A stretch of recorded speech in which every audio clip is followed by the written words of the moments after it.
Subscribe करें अपने channel IGNOU learning centre को और बेल आइकन को दबाएं लेटेस्ट इग्नू रिलेटेड इंफॉर्मेशन और स्टडी मटेरियल सबसे पहले पाने के लिए। नमस्कार दोस्तों, कैसे हैं आप सब। स्वागत है आपका अपने चैनल इग्नू लर्निंग सेंटर में। ये FST1 video lecture series Hindi की लास्ट वीडियो है जिसमें हम चैप्टर 31 और 32 को डिस्कस करने वाले हैं। ये वीडियो आपके आने वाले एग्ज़ाम में बहुत ही हेल्पफुल होने वाली है क्योंकि इसमें सारे इम्पॉर्टेंट क्वेश्चन बुक से कलेक्ट करके दिए गए हैं।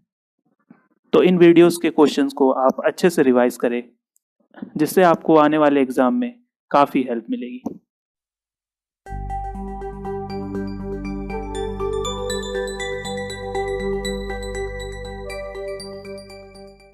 आज के वीडियो का पहला चैप्टर है अनुभव और आकांक्षाएं और चैप्टर 32 है विज्ञान विकास के पथ पर। पहला क्वेश्चन है, वस्तु जगत के व्यवस्थित ज्ञान को ही विज्ञान कहते हैं। जब इस ज्ञान का वस्तु उत्पादन और विकास के लिए उपयोग करते हैं तो वह प्रौद्योगिकी कहलाता है। तो प्रौद्योगिकी क्या होता है इसके बारे में ये डिटेल बताया गया है कि जब वस्तु जगत के व्यवस्थित ज्ञान होता है तो उसे विज्ञान कहते हैं, लेकिन जब इस जो ज्ञान हो जाता है तो उसको उत्पादन और विकास के काम के लिए उपयोग किया जाता है तो उसे ही प्रौद्योगिकी यानी टेक्नोलॉजी कहते हैं। नेक्स्ट क्वेश्चन दोस्तों, मनुष्य पर नियंत्रण के लिए कौन सी पद्धतियां विकसित की गई है। तो मनुष्य पर नियंत्रित करने के लिए 3 तरह की पद्धतियां विकसित की गई हैं जो कि हैं स्वेच्छापूर्ण सहभागिता प्राप्त करना, अनुशासन, दंड, भय से। ये 3 तरीकों से मनुष्यों पर नियंत्रण किया जाता है। दोस्तों, आपको अगर मेरी मेहनत आपके लिए थोड़ी सी भी हेल्पफुल रह रही होगी तो आप वीडियो को जरूर लाइक करें और चैनल को एकदम सब्सक्राइब कर ले। आपको इग्नू से रिलेटेड और भी इसी तरह के हेल्पफुल वीडियोस मिलते रहेंगे। मनुष्य पर नियंत्रण के प्रयासों से क्या पैदा हुए हैं। तो मनुष्य पर जो नियंत्रण होता है उसके प्रयासों से सामाजिक संघर्ष जो है वो पैदा हो जाते हैं। अगला क्वेश्चन है, वस्तुओं पर नियंत्रण से मानव कल्याण के लिए अनंत संभावनाएं पैदा हुई हैं।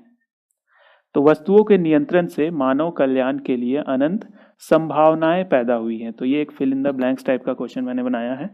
इस तरह के भी क्वेश्चन आपके एग्जाम में पूछे जा सकते हैं जिसमें कि 4 ऑप्शन दिए होंगे और उस फिल इन द ब्लैंक्स यानी कि उस ब्लैंक में आपको उन चारों ऑप्शन में एक को भरना रहेगा।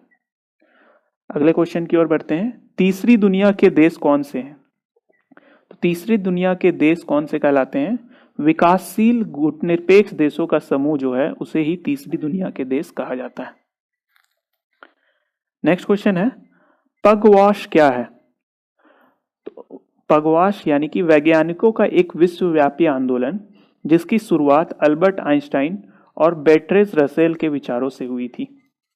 तो अल्बर्ट आइंस्टाइन और बेर्ट्रेड रसेल के विचारों से जो आंदोलन शुरू हुआ था उसे ही पगवास कहते हैं। एक ऐसी मानसिक अवस्था जिसमें व्यक्ति में विश्वास बढ़ता है उसे क्या कहते हैं। यहाँ पे विश्वास होना चाहिए दोस्तों, आत्म को हटा दीजिएगा। एक ऐसी मानसिक अवस्था जिसे व्यक्ति में विश्वास बढ़ता है उसे आत्मविश्वास कहते हैं।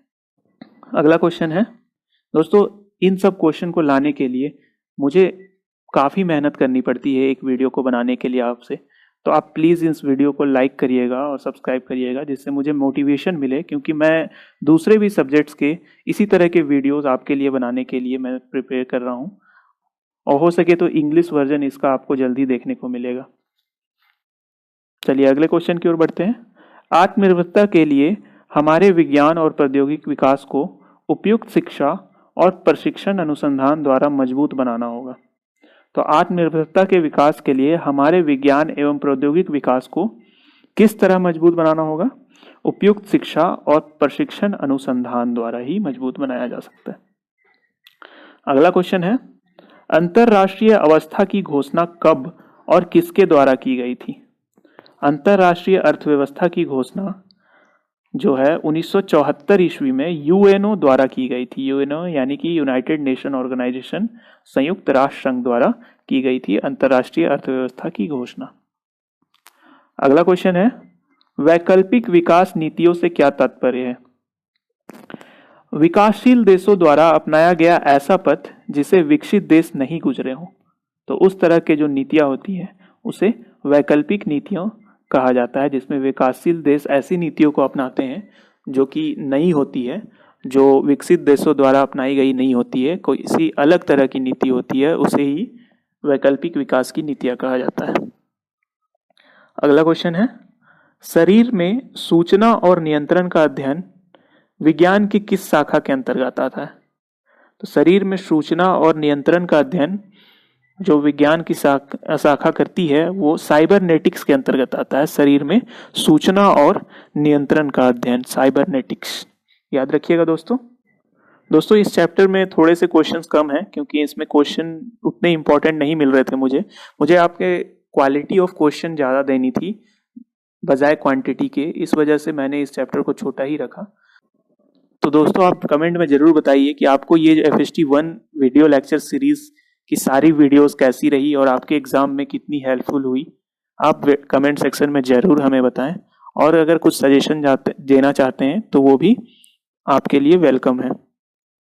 तो दोस्तों आपको एग्ज़ाम के लिए बेस्ट ऑफ लक। इन सारी वीडियोस की PDF, इसके अलावा प्रीवियस ईयर क्वेश्चंस, तो आपको लिंक डिस्क्रिप्शन में दिया गया है, आप वहाँ से जाकर भी उसे परचेज कर सकते हैं। तो मिलते हैं दोस्तों आपसे अगले वीडियो में। तब तक के लिए जय हिंद।